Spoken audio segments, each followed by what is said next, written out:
Bien-aimé, rappelle-toi cette parole du livre d'Ésaïe, chapitre 43, verset 2. Quand tu passeras par les eaux, je serai avec toi, et les fleuves ne te submergeront point. Pourtant, si tu es honnête, tu t'es peut-être déjà demandé pourquoi ces eaux semblent parfois plus profondes pour toi que pour les autres.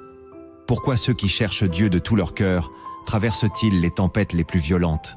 Pourquoi ceux que Dieu choisit portent-ils les charges les plus lourdes? Si ce message parle à ton esprit, écris en commentaire. Je traverse, mais Dieu marche avec moi. Avant d'aller plus loin, aime cette vidéo. Abonne-toi à Lumière en Christ et reste jusqu'à la fin, car une révélation va éclairer ton âme.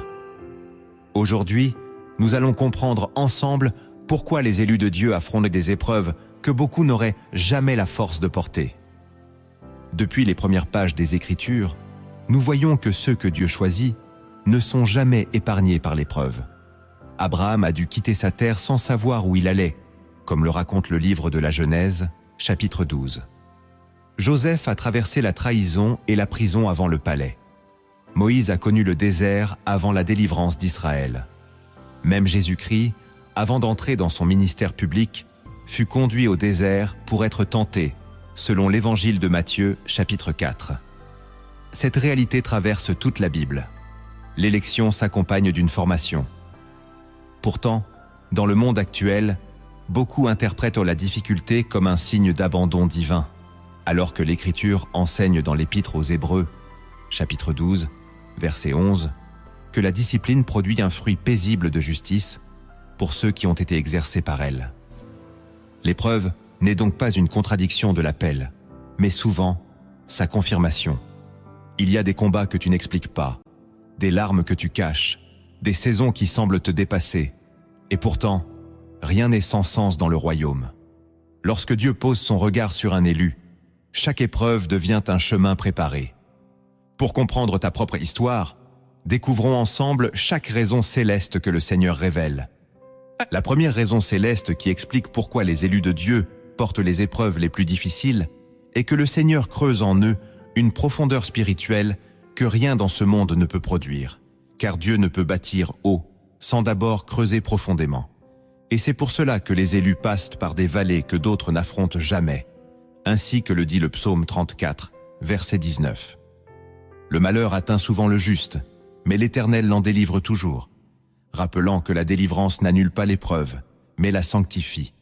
Et dans cette sanctification se forme une capacité intérieure que seuls ceux que Dieu prépare pour des œuvres élevées peuvent porter. Car lorsque l'Éternel veut confier une responsabilité spirituelle, il commence par élargir le cœur, par purifier les motivations, par affermir la foi, et ce processus se fait rarement dans la facilité. Et plus la destinée est grande, plus le creuset doit être intense, non pour te détruire, mais pour enlever ce qui ne pourrait pas porter la gloire qui vient. Et c'est pourquoi certaines douleurs semblent démesurées, parce qu'elles correspondent non à ton présent, mais à ta mission future. Et Dieu voit déjà ce que tu deviendras. Il voit la maturité, la sagesse, l'autorité qui sortiront de ce feu. Et il sait que sans cette profondeur, tu ne pourrais pas supporter ce qu'il s'apprête à déposer sur ta vie. Alors il permet des saisons où tu apprends à tenir même quand tu ne comprends rien, à croire même quand tout chancelle, à rester fidèle même quand tout s'effondre autour de toi. Car ta stabilité de demain se forge aujourd'hui dans la fournaise. Et quand viendra l'heure de l'élévation, tu ne seras ni fragile ni instable, mais affermi, enraciné, solide, parce que tu auras été façonné par la main de Dieu lui-même. La deuxième raison céleste, qui explique pourquoi les élus de Dieu portent les épreuves les plus difficiles, est que le Seigneur utilise la souffrance comme un instrument de raffinement, afin de purifier leur foi et de la rendre authentique, profonde et inébranlable, car une foi qui n'a jamais été testée reste fragile face au vent contraire. Et c'est pourquoi l'Écriture déclare dans la première lettre de Pierre, chapitre 1, versets 6 et 7. « Ainsi votre foi, beaucoup plus précieuse que l'or périssable qui cependant est éprouvé par le feu, aura pour résultat la louange, la gloire et l'honneur lorsque Jésus-Christ apparaîtra, révélant que l'épreuve n'est pas un signe de rejet, mais une preuve de valeur, car Dieu n'éprouve que ce qui a du prix.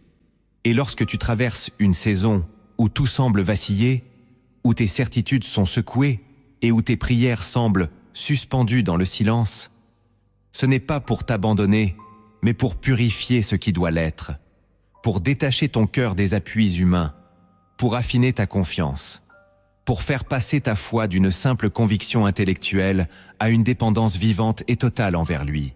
Car il existe une différence profonde entre croire quand tout va bien et croire quand tout s'effondre. Et Dieu cherche des croyants qui tiennent même dans l'obscurité, qui continuent à louer au milieu des larmes, qui choisissent la fidélité malgré la confusion. Et c'est dans ces moments que ta foi cesse d'être superficielle pour devenir enracinée, ancrée, solide, capable de soutenir d'autres âmes plus tard. Car un élu n'est pas seulement appelé à survivre à l'épreuve, mais à en sortir comme un témoin vivant de la fidélité divine. Et plus le feu est intense, plus l'or devient pur, plus la foi devient claire, plus la relation avec Dieu devient réelle, et ce raffinement produit en toi une maturité spirituelle que rien d'autre ne pourrait produire. Car la douleur, lorsqu'elle est traversée avec Dieu, devient un autel, où naît une foi qui ne dépend plus des circonstances, mais de la nature immuable de celui qui t'a choisi. La troisième raison céleste qui explique pourquoi les élus de Dieu portent les épreuves les plus difficiles est que le Seigneur les prépare à devenir des instruments de consolation pour les autres. Car aucune véritable compassion ne naît sans avoir soi-même traversé la vallée. Et Dieu ne confie pas des cœurs brisés à des âmes qui n'ont jamais été brisées. Ainsi que l'écrit l'apôtre Paul dans la 2e lettre aux Corinthiens, chapitre 1, versets 3 et 4. Béni soit Dieu, le Père de notre Seigneur Jésus-Christ, le Père des miséricordes et le Dieu de toute consolation, qui nous console dans toutes nos afflictions, afin que, par la consolation dont nous sommes l'objet de la part de Dieu, nous puissions consoler ceux qui se trouvent dans quelque affliction, révélant que ta douleur d'aujourd'hui devient la source de guérison pour quelqu'un demain, et que les larmes que tu verses en secret façonnent en toi une capacité d'écoute, de douceur, de discernement que rien d'autre ne pourrait produire. Car lorsque tu as connu l'abandon, tu comprends ceux qui se sentent seuls. Lorsque tu as traversé l'échec, tu sais relever ceux qui tombent. Lorsque tu as expérimenté le silence de Dieu, tu apprends à rassurer ceux qui doutent. Et c'est ainsi que l'épreuve transforme un élu en refuge vivant, en témoin crédible, en voie d'espérance authentique. Car il ne parle pas par théorie, mais par expérience. Il ne répète pas des versets sans substance, mais transmet une consolation qu'il a lui-même reçue. Et plus l'affliction a été profonde, plus la capacité de consoler sera vaste, car Dieu recycle chaque douleur en ministère, chaque cicatrice en autorité spirituelle, chaque nuit en message de lumière. Et si tu te demandes pourquoi ton parcours semble plus lourd que celui des autres, peut-être est-ce parce que tu es appelé à porter des âmes, à relever des vies, à devenir un instrument de miséricorde dans un monde blessé, et Dieu forme en toi un cœur capable de comprendre sans juger, d'aimer sans condition, de soutenir sans faiblir, afin que ton histoire devienne un canal de grâce, et que ceux qui te rencontrent découvrent non seulement ta force, mais la consolation vivante de Dieu à travers toi. La 4e raison céleste, qui explique pourquoi les élus de Dieu portent les épreuves les plus difficiles, est que le Seigneur les détache progressivement des illusions du monde, afin que leur espérance soit ancrée dans l'éternité et non dans ce qui passe. Car Dieu sait que tout ce qui n'est pas purifié devient une idole silencieuse, et il refuse que le cœur de ses élus s'attache à ce qui pourrait les détourner de leur appel, ainsi que l'enseigne l'apôtre Paul dans la 2e lettre aux Corinthiens, chapitre 4, versets 16 à 18. C'est pourquoi nous ne perdons pas courage. Et lors même que notre homme extérieur se détruit, notre homme intérieur se renouvelle de jour en jour. Car nos légères afflictions du moment présent produisent pour nous, au-delà de toute mesure, un poids éternel de gloire. Parce que nous regardons, non point aux choses visibles, mais à celles qui sont invisibles. Car les choses visibles sont passagères, et les invisibles sont éternelles, révélant que l'épreuve a pour mission de déplacer ton regard, de t'arracher à ce qui semble stable, mais qui est temporaire, et de t'enraciner dans ce qui demeure pour toujours. Et c'est pourquoi certains élus vivent des pertes, des renoncements, des ruptures qui semblent injustes. Mais derrière ces séparations se cache une œuvre profonde de recentrage. Car Dieu ne veut pas que ta sécurité repose sur une position, une relation ou une réussite humaine. Il veut que ton assurance repose en lui seul. Et chaque épreuve devient alors un acte de libération, un retrait de ce qui pourrait emprisonner ton cœur, un dépouillement qui prépare une liberté intérieure. Et plus l'attachement est fort, plus le détachement peut sembler douloureux. Mais ce processus protège ton âme. Il la garde alignée avec l'éternité. Il l'empêche de s'installer dans le provisoire. Et lorsque cette purification s'accomplit, l'élu apprend à marcher avec une paix que rien ne peut voler.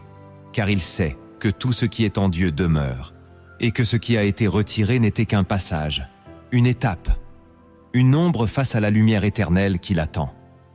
La cinquième raison céleste, qui explique pourquoi les élus de Dieu portent les épreuves les plus difficiles, est que le Seigneur développe en eux une autorité spirituelle qui ne peut naître que dans l'obéissance éprouvée et la fidélité dans l'adversité, car l'autorité dans le royaume ne s'obtient pas par les paroles, mais par la persévérance. Et c'est pourquoi l'Écriture nous montre que même le Christ a été formé par la souffrance, comme il est écrit dans l'Épître aux Hébreux, chapitre 5, verset 8. Il a appris, bien qu'il fût fils, l'obéissance par les choses qu'il a souffertes, révélant que la souffrance n'est pas incompatible avec l'élection, mais qu'elle en fait partie intégrante. Et si le Fils lui-même a traversé le chemin de l'obéissance dans la douleur, combien plus ceux qu'il appelle à marcher à sa suite. Car Dieu établit l'autorité sur la base d'un cœur qui a choisi de rester fidèle quand tout poussait à abandonner. Et lorsque tu continues à prier malgré le silence, lorsque tu continues à aimer malgré la trahison, lorsque tu continues à servir malgré l'injustice, une force invisible se construit en toi, une stabilité que l'ennemi ne peut ébranler. Car l'autorité spirituelle ne vient pas d'une position visible, mais d'une victoire intérieure répétée. Et chaque épreuve surmontée devient un territoire conquis dans ton âme. Chaque choix d'obéissance renforce ton discernement. Chaque renoncement volontaire élargit ta capacité à porter la présence de Dieu. Et ainsi, l'épreuve devient un entraînement secret où Dieu te prépare à parler avec puissance, à agir avec sagesse, à influencer avec droiture. Car celui qui a appris à tenir sous pression devient capable de conduire d'autres dans la tempête. Et lorsque le moment de l'élévation arrive, cette autorité ne sera pas fragile ni arrogante, elle sera humble, solide, enracinée dans l'expérience réelle de la fidélité divine, et ceux qui t'entourent reconnaîtront en toi non seulement une parole, mais une vie façonnée par l'obéissance. Car l'épreuve, loin de t'affaiblir, aura établi en toi une autorité que rien ne pourra contester. La sixième raison céleste, qui explique pourquoi les élus de Dieu portent les épreuves les plus difficiles, est que le Seigneur les rend dépendants de sa grâce, et non de leur propre force. Car l'homme naturel cherche toujours à s'appuyer sur ses capacités, son intelligence, ses relations ou ses ressources, mais Dieu veut former des serviteurs qui savent que sans lui, ils ne peuvent rien faire, comme Jésus l'a déclaré dans l'Évangile selon Jean, chapitre 15, verset 5. « Je suis le cep, vous êtes les sarments. Celui qui demeure en moi et en qui je demeure porte beaucoup de fruits, car sans moi vous ne pouvez rien faire, révélant que la véritable fécondité spirituelle naît de la dépendance et non de l'autosuffisance. Et c'est pourquoi certaines épreuves viennent briser l'illusion de contrôle, viennent exposer les limites humaines, viennent te montrer que la force personnelle ne suffit pas face au combat spirituel. Et lorsque tout ce sur quoi tu comptais s'effondre, lorsque tes stratégies ne fonctionnent plus, lorsque tes appuis disparaissent, Dieu ne cherche pas à t'humilier, mais à t'enseigner une vérité profonde, celle que l'apôtre Paul a lui-même expérimentée lorsqu'il a entendu cette parole dans la deuxième lettre aux Corinthiens, chapitre 12, verset 9. « Ma grâce te suffit, car ma puissance s'accomplit dans la faiblesse », montrant que la faiblesse reconnue devient le lieu de manifestation de la puissance divine. Et plus l'épreuve révèle tes limites, plus elle ouvre un espace pour que la grâce agisse, pour que la présence de Dieu devienne ton véritable soutien, pour que la prière cesse d'être une habitude et devienne un cri sincère, pour que la communion avec Dieu cesse d'être théorique et devienne vitale. Et ainsi l'épreuve transforme l'élu en un homme ou une femme qui ne marche plus par orgueil spirituel, mais par confiance humble, qui ne se glorifie plus de ses réussites, mais de la fidélité de Dieu. Et cette dépendance devient une force supérieure à toute compétence humaine, car celui qui sait qu'il dépend entièrement de Dieu devient inébranlable, non parce qu'il est fort en lui-même, mais parce qu'il est soutenu par une grâce qui ne faillit jamais. La 7e raison céleste, qui explique pourquoi les élus de Dieu portent les épreuves les plus difficiles, est que le Seigneur les prépare à marcher dans une intimité plus profonde avec lui. Car il existe une communion avec Dieu qui ne s'expérimente que dans les vallées, une proximité qui ne se découvre que lorsque tout le reste disparaît. Et c'est ce que déclare le prophète Osée au chapitre 2, verset 16. « C'est pourquoi voici, je veux l'attirer et la conduire au désert, et je parlerai à son cœur, révélant que le désert n'est pas un lieu d'abandon, mais un lieu de révélation, un espace où Dieu retire les distractions pour parler directement à l'âme, et c'est souvent dans l'épreuve que l'élu apprend à écouter la voix de Dieu avec plus de clarté, à discerner sa direction avec plus de précision, à goûter sa présence avec plus d'intensité, car lorsque les soutiens humains se taisent, la voix divine devient plus audible. Lorsque les activités cessent, le cœur devient plus sensible, et lorsque la solitude s'installe, l'intimité s'approfondit, et ainsi, l'épreuve devient un sanctuaire secret, où Dieu façonne une relation personnelle, vivante, sincère, loin des apparences et des regards, car le Seigneur cherche des adorateurs en esprit et en vérité, comme il est écrit dans l'Évangile selon Jean, chapitre 4, verset 23. Et cette vérité s'apprend souvent dans la traversée, lorsque tu ne pries plus pour obtenir quelque chose, mais pour rester avec lui. Lorsque tu ne cherches plus seulement des réponses, mais sa présence. Lorsque ta foi cesse d'être motivée par les bénédictions visibles pour devenir un attachement profond à son cœur. Et cette intimité devient une force invisible qui soutient l'élu même lorsque les circonstances demeurent difficiles. Car celui qui a appris à rencontrer Dieu dans le désert n'a plus peur du désert. Et celui qui a entendu sa voix dans la nuit n'est plus déstabilisé par l'obscurité.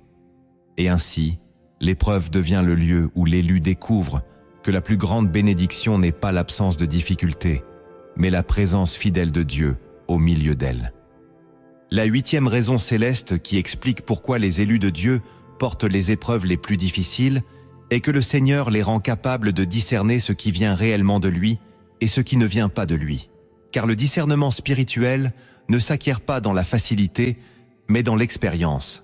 Et c'est pourquoi l'Épître aux Hébreux, chapitre 5, verset 14, déclare « La nourriture solide est pour les hommes faits, pour ceux dont le jugement est exercé par l'usage à discerner ce qui est bien et ce qui est mal, révélant que l'exercice répété à travers les saisons difficiles affine la perception intérieure.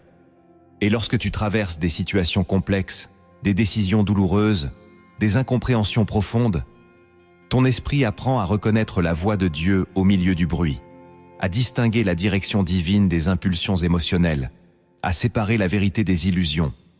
Et ainsi l'épreuve devient une école où l'élu apprend à ne plus réagir impulsivement, mais à chercher la sagesse céleste, à ne plus se laisser guider par la peur, mais par la paix intérieure. Et ce discernement protège sa destinée, car beaucoup tombent non par manque de foi, mais par manque de discernement.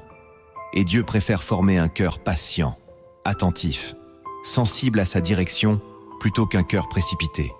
Et c'est souvent dans les périodes de tension que tu apprends à attendre, à observer, à prier avant d'agir, à écouter avant de parler. Et cette discipline intérieure construit une maturité spirituelle qui évite des pièges invisibles.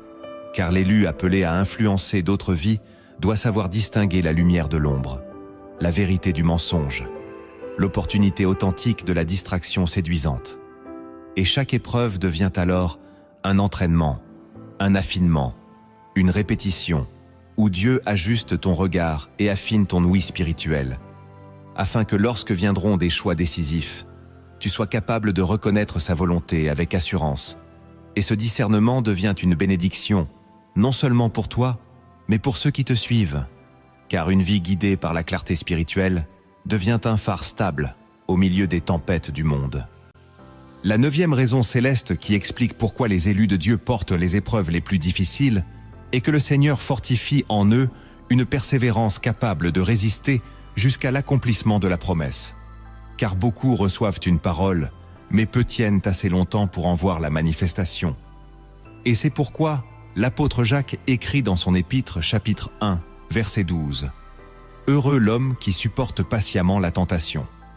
Car, après avoir été éprouvé, il recevra la couronne de vie que le Seigneur a promise à ceux qui l'aiment. » Révélant que l'épreuve n'est pas seulement un test de foi, mais un test de durée, un apprentissage de constance, une formation à la fidélité dans le temps, car Dieu ne cherche pas des croyants enthousiastes pour un moment, mais des cœurs fidèles pour toute une vie.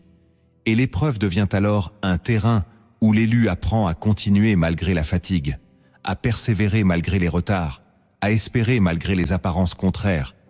Et cette endurance construit une force intérieure que rien ne peut remplacer, car celui qui abandonne au premier obstacle ne peut porter une mission durable. Mais celui qui tient sous pression développe une stabilité rare, une détermination tranquille, une foi qui ne se laisse pas distraire par les circonstances changeantes.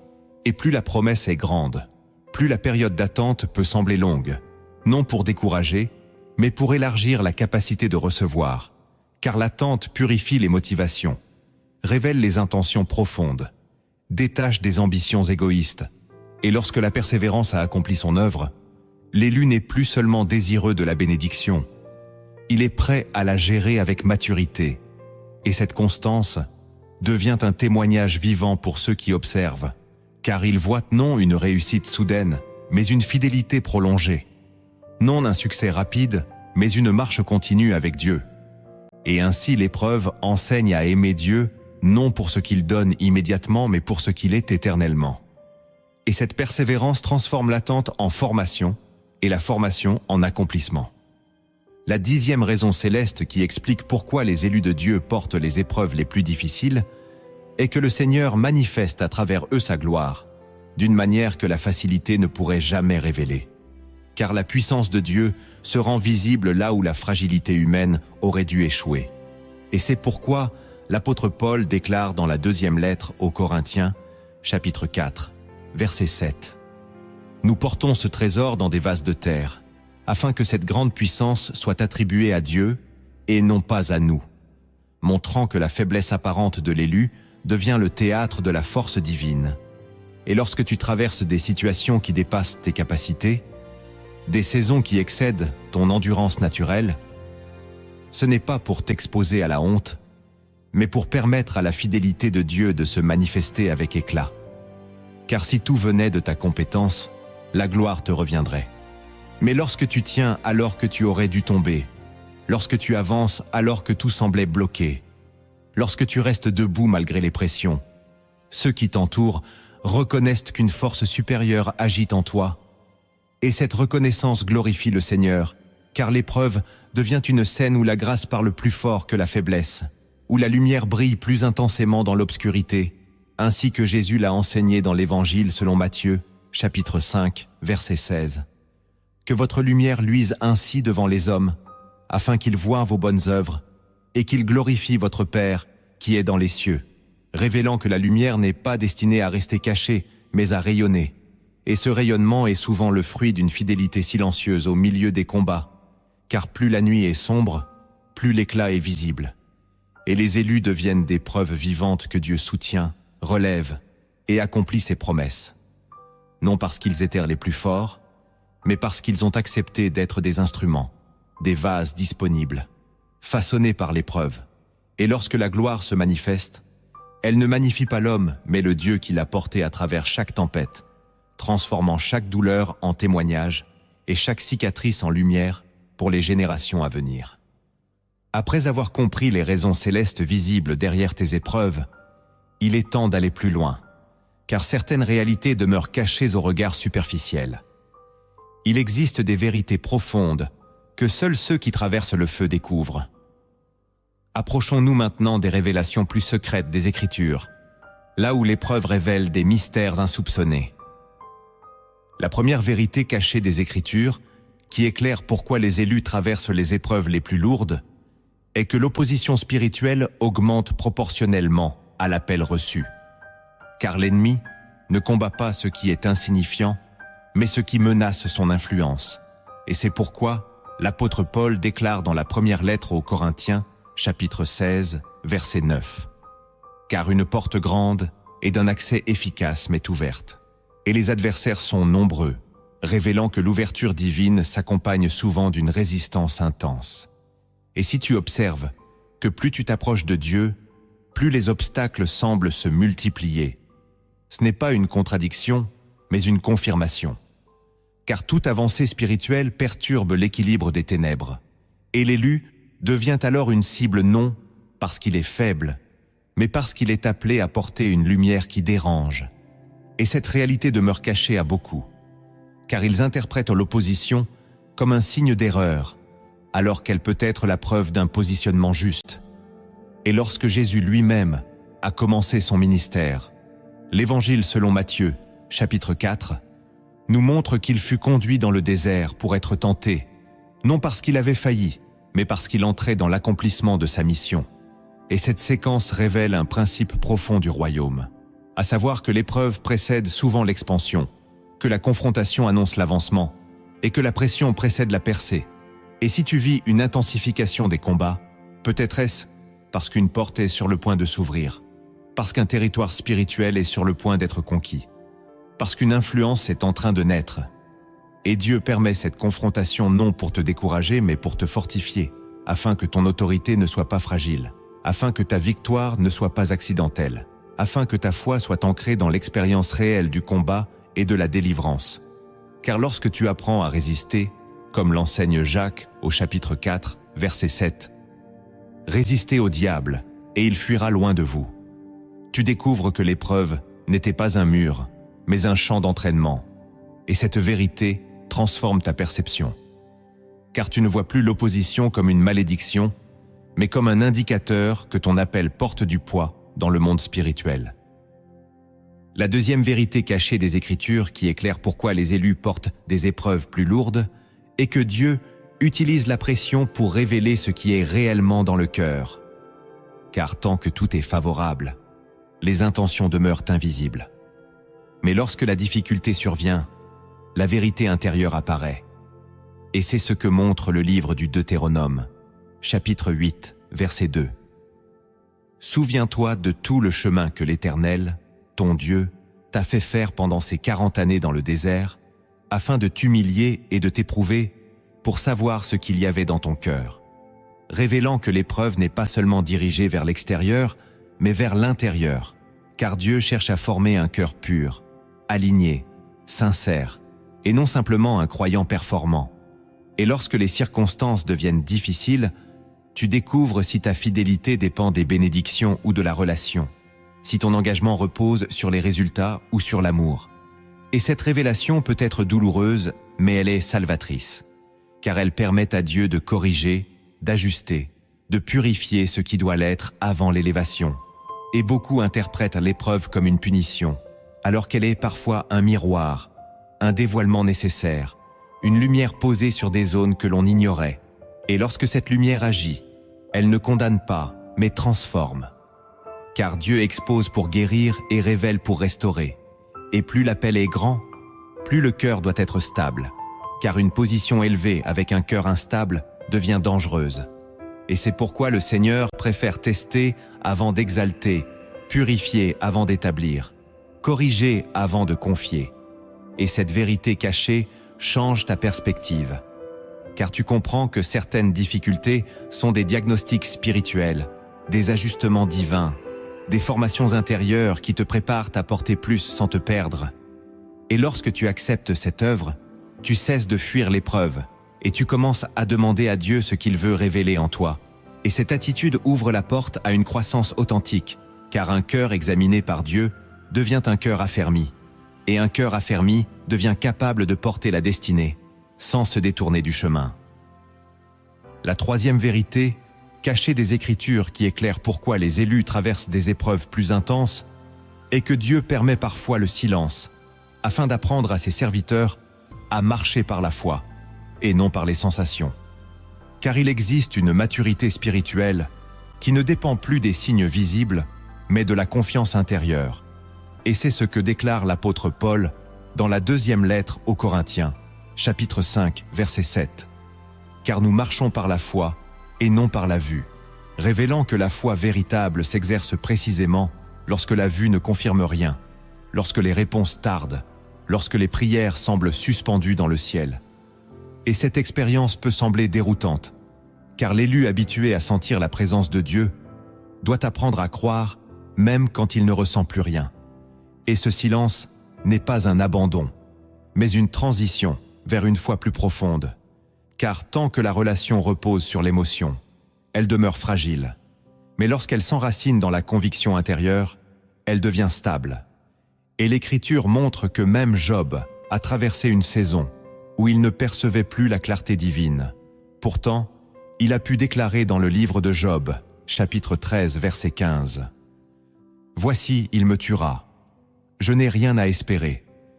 Néanmoins, je défendrai ma conduite devant lui, révélant une foi qui ne dépendait plus des circonstances, mais de la connaissance du caractère de Dieu. Et cette vérité cachée transforme l'épreuve en un espace d'apprentissage où l'élu découvre que Dieu est fidèle même quand il ne se manifeste pas de manière spectaculaire. Et cette fidélité silencieuse construit une confiance solide, capable de traverser des saisons longues sans perdre l'espérance. Car lorsque tu apprends à marcher sans voir, tu développes une stabilité que rien ne peut ébranler. Et cette stabilité te prépare à guider d'autres âmes qui traverseront à leur tour des moments de silence, car tu sauras leur rappeler que l'absence de signes n'est pas l'absence de Dieu, et que la foi la plus précieuse est celle qui tient même lorsque le ciel semble muet, car c'est dans ce silence que la relation devient plus authentique et plus profonde. La 4e vérité cachée des Écritures qui éclaire pourquoi les élus traversent des épreuves plus lourdes est que Dieu permet parfois l'injustice apparente afin d'enseigner la confiance dans sa justice parfaite. Car le royaume ne fonctionne pas selon les équilibres humains immédiats, et c'est ce que déclare le psaume 37, versets 5 et 6. « Recommande ton sort à l'Éternel, mets en lui ta confiance, et il agira. Il fera paraître ta justice comme la lumière, et ton droit comme le soleil à son midi, révélant que la justice divine peut sembler différée, mais qu'elle n'est jamais absente. Et l'élu doit apprendre à supporter des situations où il n'est pas compris, où il est accusé injustement, où ses intentions sont mal interprétées, non parce que Dieu approuve l'injustice, mais parce qu'il façonne un cœur qui ne dépend pas de la reconnaissance immédiate. Et lorsque Joseph fut vendu par ses frères, puis accusé faussement en Égypte, il aurait pu céder à l'amertume. Pourtant Dieu utilisait ces saisons pour préparer son élévation. Et plus tard, il dira dans le livre de la Genèse, chapitre 50, verset 20, « Vous aviez médité de me faire du mal. » Dieu l'a changé en bien, révélant que ce qui semblait être une défaite était en réalité un détour divin vers un accomplissement plus grand. Et cette vérité cachée enseigne que l'épreuve de l'injustice développe une patience surnaturelle, une capacité à remettre son droit entre les mains de Dieu plutôt qu'à se défendre avec précipitation. Et ce choix intérieur construit une paix qui dépasse la logique humaine, car celui qui fait confiance à la justice divine cesse de lutter pour prouver sa valeur à tout moment. Il apprend à laisser Dieu révéler la vérité en son temps.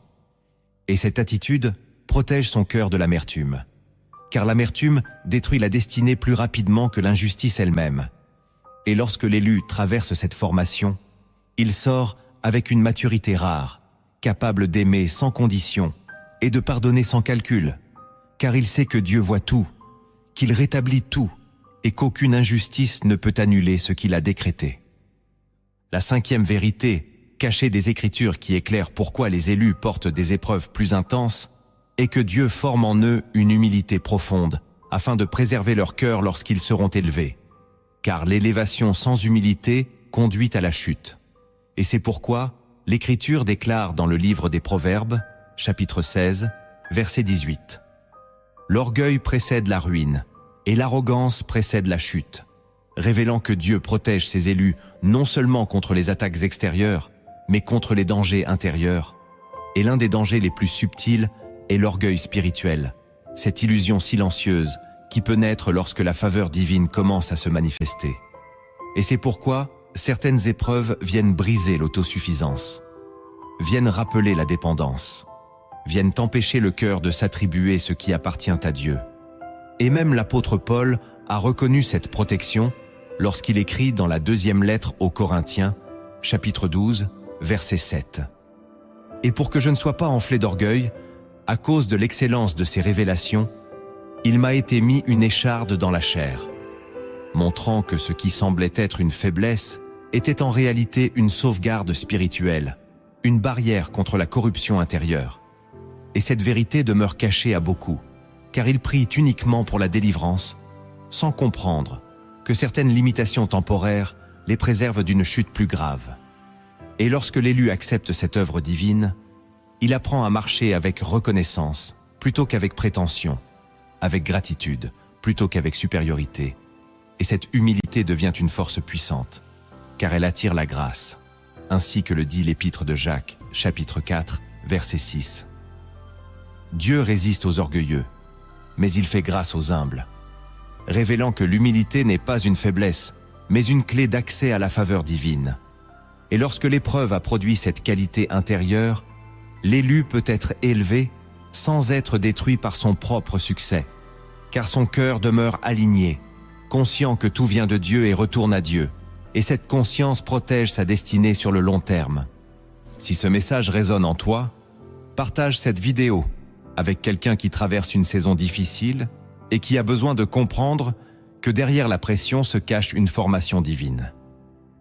La 6e vérité cachée des Écritures, qui éclaire pourquoi les élus traversent des épreuves plus profondes, est que Dieu utilise parfois la lenteur et les retards pour aligner parfaitement les temps et les saisons de leur destinée.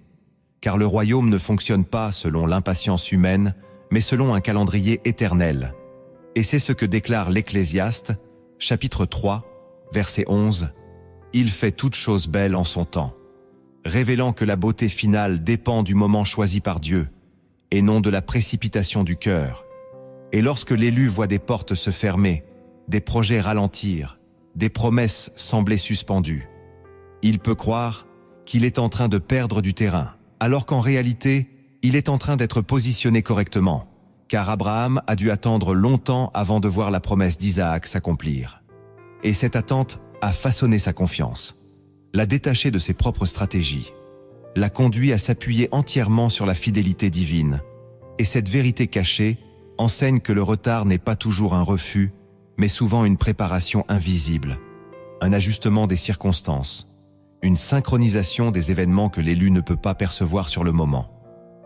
Et plus la destinée est vaste, plus le temps de formation peut sembler étendu.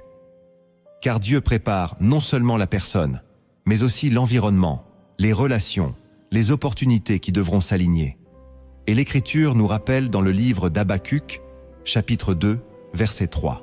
« Car c'est une prophétie dont le temps est déjà fixé. Elle marche vers son terme, et elle ne mentira pas.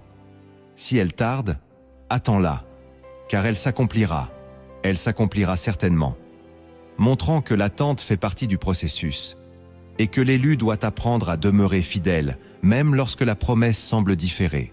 Car cette fidélité dans la durée construit une stabilité que la réussite immédiate ne pourrait pas produire. Et lorsque le temps de Dieu arrive, ce qui a été préparé dans le secret se manifeste avec précision, révélant que rien n'était perdu, que chaque retard avait un sens, et que la patience était en réalité une protection pour une bénédiction plus grande que ce que l'impatience aurait pu obtenir. La 7e vérité, cachée des Écritures, qui éclaire pourquoi les élus portent des épreuves plus intenses, est que Dieu permet certaines confrontations afin de révéler leur identité véritable et de briser les étiquettes que les autres ont posées sur eux. Car tant que l'élu reste enfermé dans le regard des hommes, il ne peut pleinement entrer dans ce que Dieu a déclaré sur sa vie. Et c'est pourquoi l'Écriture montre que David, avant d'être reconnu comme roi, a été méprisé par ses propres frères, oublié lors de l'onction, et confronté à Goliath dans une situation qui semblait disproportionnée. Pourtant, c'est dans cette épreuve qu'il a déclaré dans le premier livre de Samuel, chapitre 17, verset 45. Tu marches contre moi avec l'épée, la lance et le javelot. Et moi, je marche contre toi au nom de l'Éternel des armées. Révélant que son identité ne reposait plus sur l'opinion humaine, mais sur l'appel divin. Et cette vérité cachée montre que l'épreuve devient un lieu de dévoilement. Un moment où l'élu choisit de croire ce que Dieu dit de lui, plutôt que ce que les circonstances suggèrent, et lorsque les critiques s'élèvent, lorsque les limitations semblent évidentes, lorsque les comparaisons deviennent oppressantes, Dieu utilise cette pression pour forcer l'élu à se positionner intérieurement, à déclarer sa confiance, à embrasser son identité en Christ. Et c'est ainsi que la confrontation devient une plateforme de révélation. Car sans Goliath, David serait resté un berger inconnu. Mais avec Goliath, son appel a été révélé devant tout le peuple. Et cette dynamique se répète dans la vie des élus, car certaines oppositions sont nécessaires pour faire émerger la conviction intérieure, pour faire taire le doute, pour activer le courage spirituel. Et lorsque l'élu traverse cette formation, il cesse de chercher la validation extérieure et commence à marcher avec assurance dans ce que Dieu a proclamé. Car l'identité affirmée dans l'épreuve devient plus forte que toute accusation. Et cette stabilité intérieure ouvre la voie à l'accomplissement visible de la promesse. La 8e vérité cachée des Écritures, qui éclaire pourquoi les élus traversent des épreuves plus lourdes, est que Dieu façonne en eux une capacité à porter sa présence dans des environnements hostiles, car la lumière n'est pas appelée à briller uniquement dans des lieux favorables, mais au milieu des ténèbres. Et c'est ce que Jésus déclare dans l'Évangile selon Jean, chapitre 16, verset 33. « Vous aurez des tribulations dans le monde. Mais prenez courage, j'ai vaincu le monde. » Révélant que la tribulation fait partie du contexte dans lequel la victoire doit se manifester.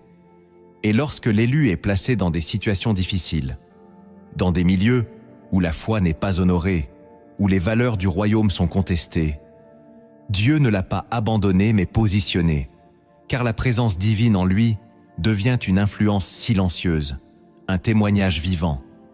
Et l'épreuve développe une stabilité qui lui permet de rester fidèle sans se conformer, de demeurer ferme sans devenir dur, de témoigner sans compromis. Et cette capacité ne s'acquiert pas dans un environnement confortable, mais dans la tension, dans la confrontation, dans la nécessité de choisir Dieu même lorsque cela coûte. Et c'est ainsi que Daniel a pu rester intègre au milieu de Babylone, refusant de se souiller, comme il est écrit dans le livre de Daniel, chapitre 1, verset 8, révélant qu'il résolut dans son cœur de ne pas se rendre impur. Et cette résolution intérieure est souvent le fruit d'épreuves antérieures qui ont fortifié la conscience et affermi les convictions. Car l'élu qui a été éprouvé apprend à porter la paix dans l'agitation, la lumière dans l'obscurité, l'espérance dans le découragement. Et plus l'environnement est difficile, plus sa fidélité devient visible, car il ne dépend pas de l'approbation ambiante, mais de la présence de Dieu en lui. Et cette vérité cachée montre que certaines épreuves ne sont pas destinées à t'éloigner, mais à t'implanter stratégiquement, afin que ta vie devienne un signe. Un rappel que la victoire de Christ n'est pas théorique, mais vivante au cœur même des circonstances adverses. La 9e vérité, cachée des Écritures, qui éclaire pourquoi les élus traversent des épreuves plus profondes, est que Dieu élargit leur capacité spirituelle, afin qu'ils puissent porter davantage de responsabilités, davantage d'influence et davantage de bénédictions sans être écrasés, car toute expansion exige un élargissement intérieur, et c'est ce que révèle le psaume 18, verset 37. « Tu élargis le chemin sous mes pas, et mes pieds ne chancellent point », montrant que la stabilité dans l'expansion vient d'un travail préalable accompli dans le secret. Et lorsque Dieu permet certaines pressions, certaines charges, certaines responsabilités prématurées en apparence, il est en train d'augmenter ta capacité, de renforcer ton endurance, d'étirer ton esprit au-delà de ses limites naturelles. Et ce processus peut sembler inconfortable, car tout élargissement produit une tension. Mais cette tension n'est pas destinée à te briser. Elle est destinée à t'augmenter. Et l'Écriture nous rappelle dans l'Évangile selon Luc, chapitre 16, verset 10. « Celui qui est fidèle dans les moindres choses l'est aussi dans les grandes, révélant que la gestion des petites pressions prépare à porter des charges plus importantes, et beaucoup désirent l'élévation sans comprendre que la capacité doit être développée avant la promotion. Car sans élargissement intérieur, la bénédiction peut devenir un poids trop lourd, et Dieu préfère former un cœur robuste avant d'ouvrir des portes vastes. Et lorsque l'élu accepte cette formation, il apprend à ne plus craindre la pression, mais à la voir comme un entraînement, comme un élargissement progressif de son âme, de sa sagesse, de sa patience. Et plus la capacité grandit, plus la paix demeure, car il sait que Dieu ne lui confiera jamais plus qu'il ne peut porter avec sa grâce. Et ainsi l'épreuve devient une salle d'entraînement spirituel, où la force invisible se construit pour soutenir la destinée visible. La 10e vérité cachée des Écritures, qui éclaire pourquoi les élus portent des épreuves plus intenses, est que Dieu transforme leur histoire personnelle en témoignages vivants destinés à fortifier la foi des générations futures. Car aucune traversée n'est isolée dans le royaume. Aucune douleur n'est inutile lorsque Dieu en devient l'auteur de la restauration. Et c'est ce que proclame le psaume 66, verset 16. « Venez, écoutez, vous tous qui craignez Dieu, et je raconterai ce qu'il a fait à mon âme, révélant que l'expérience personnelle avec Dieu devient une proclamation publique de sa fidélité. Et lorsque l'élu traverse des saisons difficiles, il ne le fait pas seulement pour lui-même, mais pour devenir une preuve vivante que Dieu soutient, relève et accomplit ce qu'il promet. Et c'est pourquoi l'Apocalypse, chapitre 12, verset 11, déclare que les croyants ont vaincu à cause du sang de l'agneau et à cause de la parole de leur témoignage, montrant que le témoignage né de l'épreuve devient une arme spirituelle, une source de courage pour ceux qui écoutent. Et cette vérité cachée révèle que certaines douleurs sont permises afin que la fidélité divine soit racontée, transmise, partagée. Car une foi qui n'a jamais été testée inspire peu, mais une foi passée par le feu et restée debout devient une lumière puissante. Et lorsque l'élu accepte cette perspective, il comprend que son combat d'aujourd'hui peut être la clé de la liberté de quelqu'un demain, que sa persévérance silencieuse peut devenir la force d'une âme découragée, et que sa fidélité au milieu des tempêtes peut ouvrir un chemin à ceux qui viendront après lui, et ainsi l'épreuve cesse d'être seulement personnelle pour devenir prophétique. Elle dépasse le cadre individuel pour entrer dans le plan divin plus vaste, car Dieu écrit des histoires qui dépassent une seule vie. Et lorsqu'il restaure, il le fait de manière à ce que la gloire lui revienne et que les générations sachent qu'il demeure fidèle, hier, aujourd'hui et éternellement. Après avoir compris ces révélations profondes, il ne suffit pas seulement de les écouter, il faut les vivre, car la connaissance sans transformation laisse l'âme intacte. Maintenant, approchons-nous du terrain concret de ta vie quotidienne, là où ces vérités deviennent des choix, des décisions et des actes qui façonnent ta destinée spirituelle. Le premier acte de transformation que tu dois poser lorsque tu traverses une épreuve est de choisir délibérément la confiance plutôt que la peur, car l'épreuve cherche toujours à imposer un récit intérieur fait d'angoisse, de doute et d'anticipation négative. Mais la foi décide consciemment d'adopter le récit de Dieu au lieu de celui des circonstances. Et ce choix n'est pas émotionnel, mais spirituel. Il est volontaire, déterminé, ancré dans la parole, ainsi que le déclare le prophète Ésaïe, chapitre 26, verset 3. À celui qui est ferme dans ses sentiments, tu assures la paix, parce qu'il se confie en toi, révélant que la paix n'est pas le résultat de l'absence de problème, mais le fruit d'une décision intérieure de confiance. Et lorsque la pression monte, lorsque les réponses tardent, lorsque les solutions semblent invisibles, tu peux soit nourrir la peur, soit nourrir la foi, et nourrir la foi signifie te rappeler les promesses divines, proclamer les vérités bibliques, méditer sur la fidélité passée de Dieu, car l'ennemi amplifie les incertitudes, tandis que l'esprit rappelle les assurances célestes.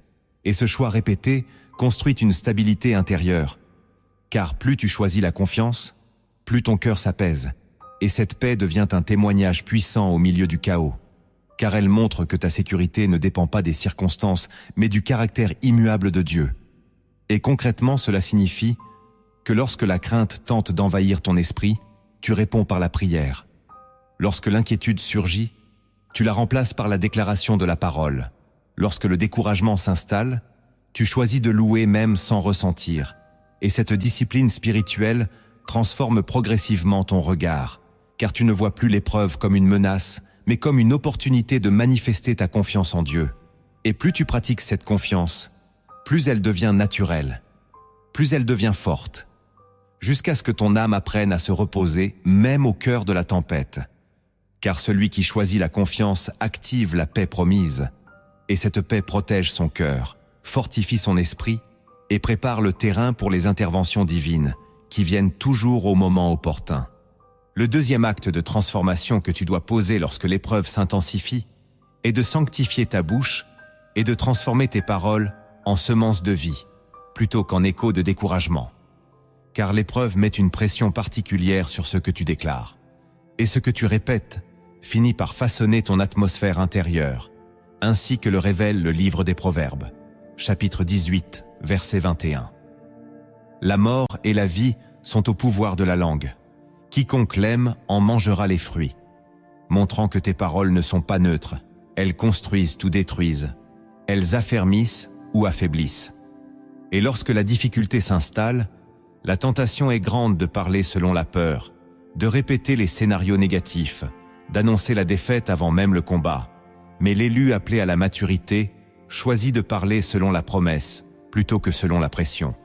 Et cela ne signifie pas nier la réalité, mais déclarer une vérité supérieure à la réalité visible, comme David, qui, au milieu de la menace, proclama dans le psaume 23 « L'Éternel est mon berger, je ne manquerai de rien », affirmant sa confiance avant même de voir la délivrance.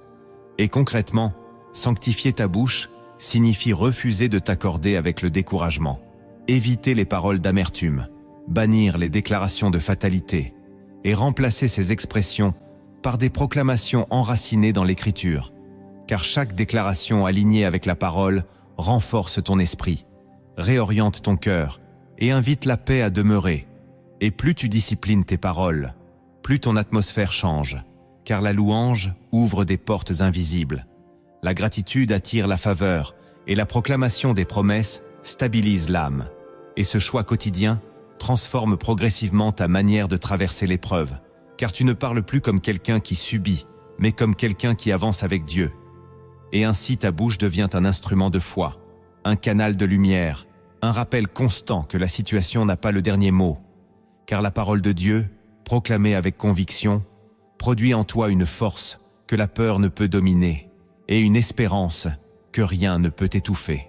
Le troisième acte de transformation que tu dois poser lorsque l'épreuve semble durer est d'approfondir volontairement ta vie de prière au lieu de t'en éloigner, car l'épreuve pousse souvent à la fatigue spirituelle, au silence découragé, à la distance intérieure, mais c'est précisément dans ces saisons que la prière doit devenir plus intime, plus sincère, plus persistante, ainsi que Jésus l'a enseigné dans l'Évangile selon Luc, chapitre 18, verset 1, où il est écrit qu'il dit une parabole pour montrer qu'il faut toujours prier et ne point se relâcher, révélant que la constance dans la prière n'est pas une option, mais une nécessité spirituelle. Et lorsque tu choisis de continuer à parler à Dieu, même sans réponse immédiate, tu affirmes que ta relation avec lui dépasse les circonstances. Et cette fidélité crée une profondeur nouvelle, car la prière dans l'épreuve devient plus authentique, moins formelle, plus dépendante. Et c'est dans ce dialogue honnête que ton cœur se décharge, que ta foi se renforce, que ta vision se clarifie.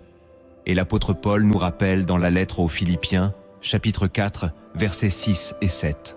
« Ne vous inquiétez de rien, mais en toute chose, faites connaître vos besoins à Dieu par des prières et des supplications, avec des actions de grâce.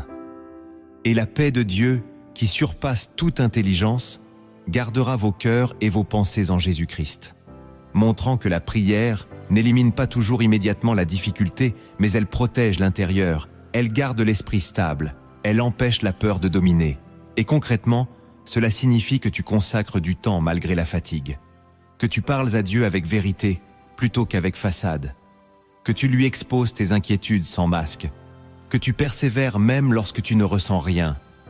Car la prière n'est pas fondée sur le sentiment, mais sur la fidélité. Et plus tu développes de cette constance, plus ta relation devient solide, car tu apprends à chercher Dieu pour lui-même et non seulement pour ses interventions. Et ainsi l'épreuve devient un sanctuaire, où ton intimité grandit, où ta foi mûrit, où ta dépendance se fortifie. Et cette profondeur te prépare à traverser les saisons futures avec une stabilité qui ne dépend plus des circonstances, mais de la communion entretenue avec le Seigneur. Le quatrième acte de transformation que tu dois poser lorsque l'épreuve persiste est de pratiquer le pardon, même lorsque la douleur semble justifier la rancœur. Car l'épreuve révèle souvent des blessures liées aux autres, des trahisons, des incompréhensions, des injustices qui cherchent à s'enraciner dans ton cœur. Mais si l'amertume s'installe, elle devient un poison silencieux qui affaiblit ta destinée plus sûrement que la difficulté extérieure. Et c'est pourquoi Jésus enseigne dans l'Évangile selon Matthieu, chapitre 6, verset 14.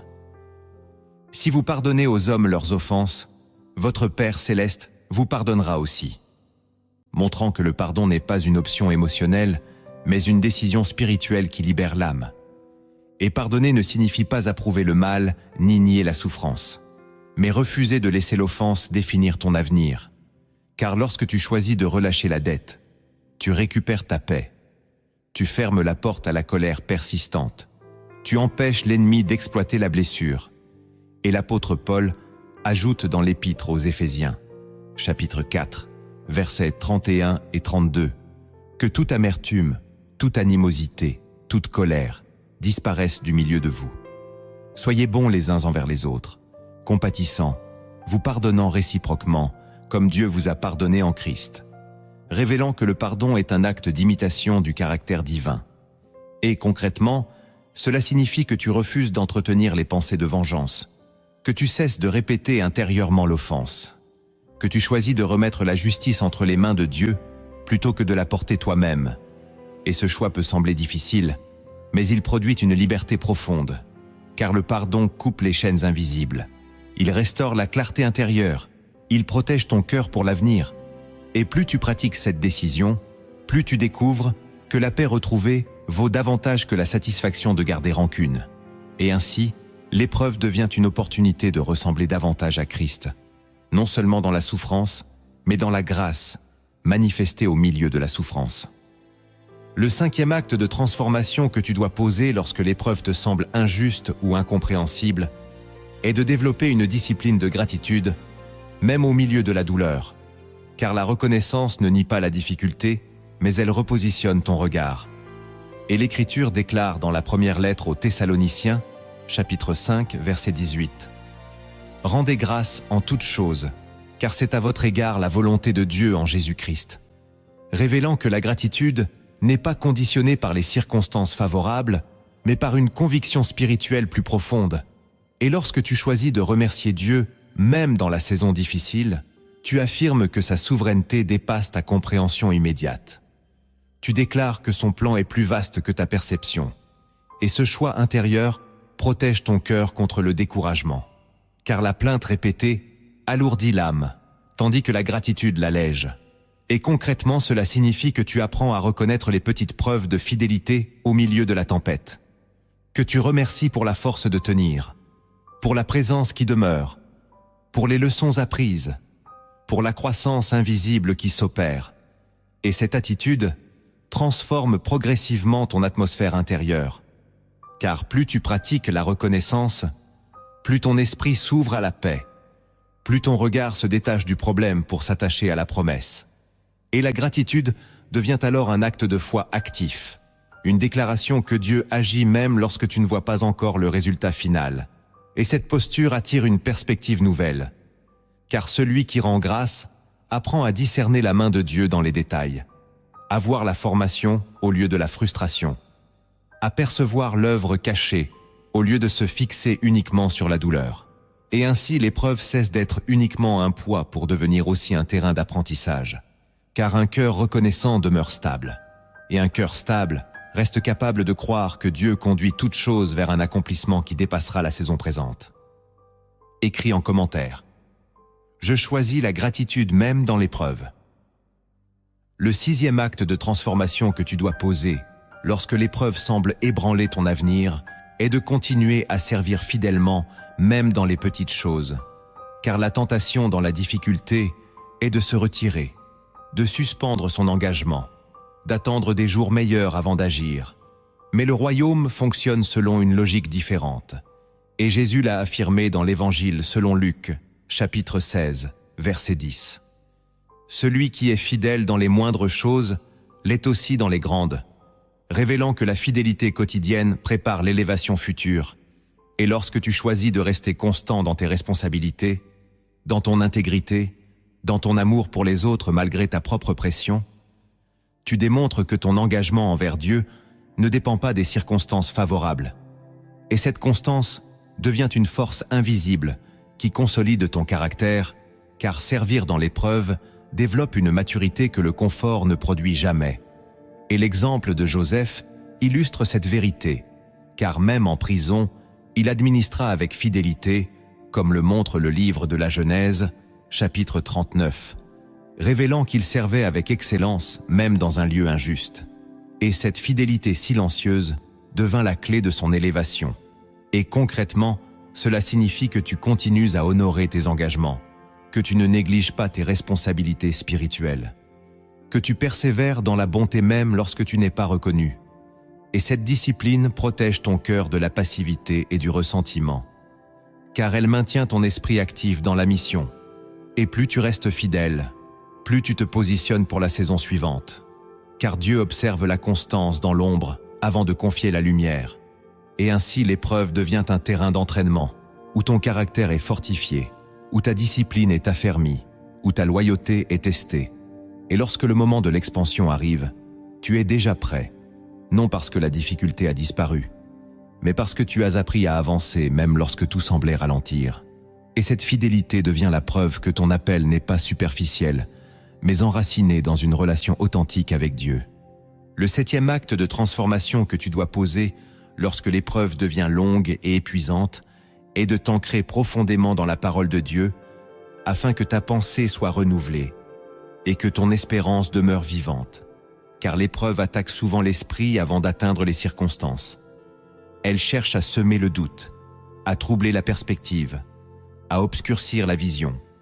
Et c'est pourquoi l'Écriture déclare, dans la lettre aux Romains, chapitre 12, verset 2, « Ne vous conformez pas au siècle présent, mais soyez transformés par le renouvellement de l'intelligence, afin que vous discerniez quelle est la volonté de Dieu, révélant que la transformation véritable commence dans la manière de penser. Et lorsque tu choisis de méditer la parole au lieu de ruminer la peur, tu changes progressivement ton regard, tu réalignes ton cœur avec la vérité éternelle, tu permets à l'esprit de remplacer les pensées de découragement par des convictions solides. Et le psalmiste affirme dans le psaume 119, verset 105. « Ta parole est une lampe à mes pieds et une lumière sur mon sentier. » Montrant que la parole n'élimine pas toujours immédiatement l'obscurité, mais elle éclaire le prochain pas. Elle guide dans la progression. Elle empêche la confusion de dominer. Et concrètement, cela signifie que tu consacres du temps à lire, à méditer, à mémoriser les promesses divines, que tu laisses ces vérités pénétrer ton esprit, jusqu'à ce qu'elles deviennent plus fortes que les pensées négatives. Et plus tu t'ancreras dans la parole, plus ton esprit deviendra stable, car la vérité répétée construit une conviction profonde. Et cette conviction devient un bouclier contre le doute, une base solide pour tes décisions, une source de paix intérieure. Et ainsi, l'épreuve cesse d'être un espace d'incertitude totale pour devenir un terrain où la lumière divine éclaire progressivement ton chemin. Et lorsque ton esprit est renouvelé, ton attitude change, ta posture change, ta persévérance augmente, car celui qui nourrit son âme de la vérité ne se laisse pas gouverner par les circonstances passagères, mais marche avec assurance vers l'accomplissement que Dieu a préparé. Parfois, certaines vérités ne s'expliquent pas seulement par des principes, mais par des images que l'âme comprend mieux que l'esprit. Laisse-moi te raconter une histoire inspirée des cieux, une parabole qui reflète ce que Dieu accomplit dans la vie de ceux qu'il choisit et qu'il forme à travers l'épreuve. Il était une fois un jeune homme qui vivait au pied d'une montagne immense, dont le sommet disparaissait dans les nuages. Depuis l'enfance, il sentait dans son cœur un appel à gravir cette montagne, bien que personne autour de lui ne comprenne ce désir. Beaucoup préféraient rester dans la vallée, où les terres étaient fertiles et les journées prévisibles. Mais lui ressentait une attraction irrésistible vers les hauteurs. Un jour, il décida de commencer l'ascension. Les premiers pas furent faciles. Le sentier était clair, l'air frais, et il avançait avec enthousiasme. Mais plus il montait, plus le chemin devenait étroit, plus les pierres devenaient tranchantes, plus le vent se faisait violent. À mi-chemin, il glissa et tomba, se blessant aux mains. Il cria vers le ciel. « Pourquoi m'as-tu appelé si c'est pour me faire souffrir ?» Le silence répondit. Pourtant, au moment où il pensa rebrousser chemin, il aperçut au loin une lumière au sommet. Elle était faible, mais réelle. Il continua malgré la fatigue. À mesure qu'il avançait, il remarqua que chaque obstacle l'avait rendu plus prudent, plus attentif, plus fort. Ses mains blessées étaient redevenues plus résistantes, son souffle plus maîtrisé, son regard plus concentré. Il croisa d'autres voyageurs qui avaient abandonné, découragés par la difficulté. Certains se moquèrent de lui, d'autres l'avertissaient qu'il n'y avait rien au sommet. Mais il poursuivit. Finalement, après une longue traversée, il atteignit le sommet. Là, il découvrit non seulement la lumière qu'il avait vue de loin, mais aussi une vue magnifique sur toute la vallée. Il comprit alors que la montagne n'était pas seulement un lieu à atteindre, mais un processus qui l'avait transformé. S'il était resté en bas, il n'aurait jamais développé la force nécessaire pour supporter l'altitude, ni la vision capable d'embrasser l'horizon. Et en regardant en arrière, il vit que le chemin difficile avait tracé une route visible pour ceux qui viendraient après lui. La leçon de cette parabole est claire. L'appel vers les hauteurs exige une formation proportionnelle à la destination. Si Dieu te conduit vers un sommet spirituel, il te fait passer par une ascension qui façonne ton caractère, fortifie ta foi et élargit ta vision. L'épreuve n'est pas la preuve que tu t'es trompé de chemin, mais souvent la confirmation que tu es en train de gravir la montagne que Dieu a préparée pour toi. Nous arrivons maintenant à la conclusion de ce message. Après avoir exploré les raisons célestes, dévoilé les vérités cachées et posé les actes concrets de transformation, il est temps de rassembler ces révélations dans une conviction profonde. Si tu portes des épreuves lourdes, ce n'est pas parce que Dieu t'a oublié, c'est peut-être parce qu'il t'a choisi. Ce n'est pas un signe de rejet, mais une preuve de préparation.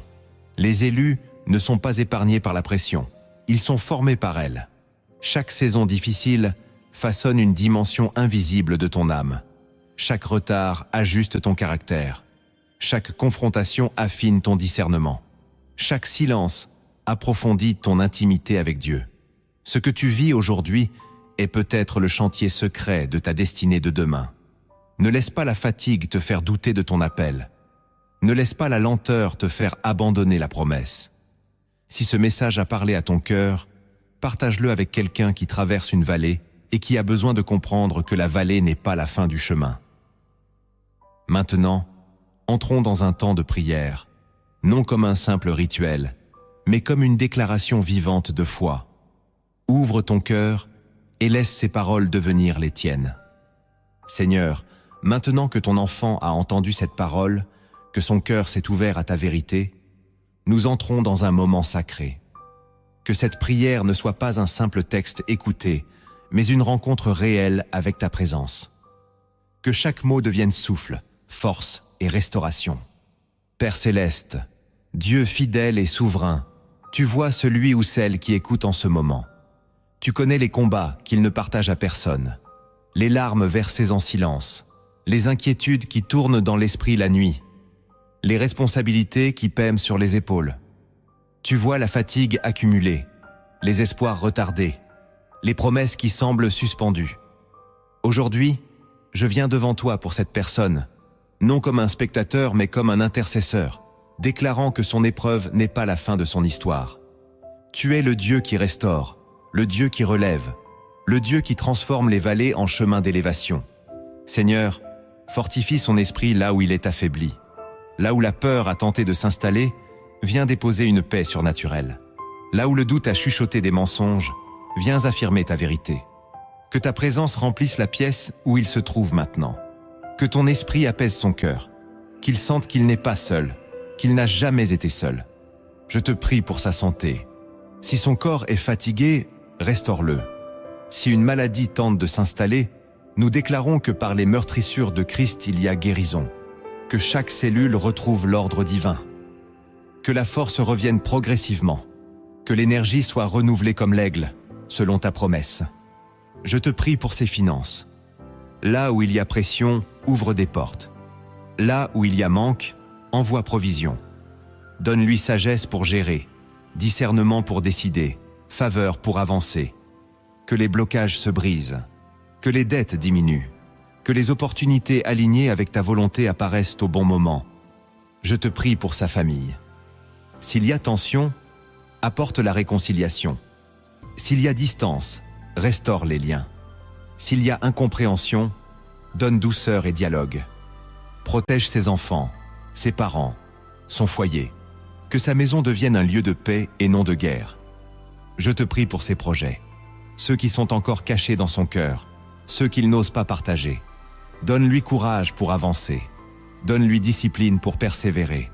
Donne-lui vision pour ne pas abandonner au milieu du processus. Si un projet ne vient pas de toi, ferme la porte avec clarté. Si un projet vient de toi, protège-le jusqu'à son accomplissement. Je te prie pour ses péchés cachés, ses luttes intérieures, ses faiblesses qu'il craint d'exposer. Seigneur, ne le condamne pas, mais transforme-le. Purifie son cœur. Délivre-le de toute dépendance, de toute chaîne invisible. Restaure son identité en Christ. Qu'il ne soit plus prisonnier de la honte, mais établi dans la grâce. Je te prie pour cette année. Que ce qui semblait bloqué commence à se débloquer. Que ce qui semblait lent commence à s'accélérer selon ton timing parfait. Que les rencontres divines s'alignent. Que les connexions utiles apparaissent. Que les mauvaises influences s'éloignent naturellement. Je déclare qu'il ne sera pas brisé par l'épreuve. Je déclare qu'il sera fortifié par elle. Je déclare qu'il ne sortira pas diminué, mais élargi. Je déclare que sa foi deviendra plus profonde, son discernement plus affiné, son caractère plus stable. Seigneur, fais de son histoire un témoignage, que dans quelques mois, il puisse regarder en arrière et dire « Dieu était avec moi, Dieu m'a porté, Dieu m'a relevé ». Transforme ses cicatrices en autorité spirituelle. Transforme sa douleur en compassion. Transforme ses nuits en maturité. Et maintenant, je proclame sur sa vie la parole de Romains 8. Tout concourt au bien de ceux qui aiment Dieu, même ce qu'il ne comprend pas, même ce qu'il ne contrôle pas, même ce qu'il aurait voulu éviter. Que ta paix garde son cœur, que ta présence le guide, que ta lumière éclaire ses décisions, qu'il marche sans peur, avec assurance, sachant que tu es son berger et qu'il ne manquera de rien. Au nom puissant de Jésus-Christ, nous déclarons victoire, restauration, protection et accomplissement. Amen.